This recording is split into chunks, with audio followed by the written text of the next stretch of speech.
When you first log into Brightspace, you'll notice the announcements widget here on the top left-hand side of the Brightspace landing page. These announcements are coming from the LMS team here at Hunter. They will be sent out to everyone within the organization and will appear chronologically within this widget. Now, once a few have come through, they will all be displayed. The most recent 5 will be displayed, which can cause your courses widget to be pushed down to the bottom of the page. What we can do to make it a bit easier for ourselves, once we have read the announcement, we can click this X over here to dismiss it.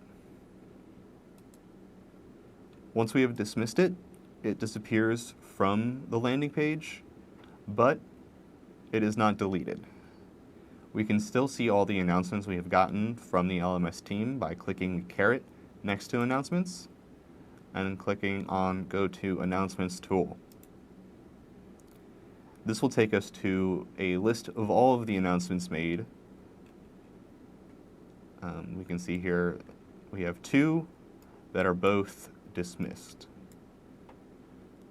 If we do want to restore these back to that widget on the home page, we can click the caret next to the title and click Restore. And that will bring that announcement back to the widget on the landing page.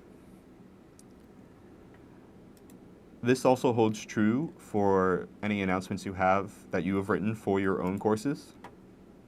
So here we have a dev course with the announcements tool. By default, the homepage for a new course will have the announcements widget in the same spot. We can see that we have the option to dismiss it like we did before, and see all previous announcements that we have dismissed by clicking the caret and then clicking on Go to Announcements tool. Here, both you and your students can see all announcements made within the course and denotation of which ones have been dismissed from that widget.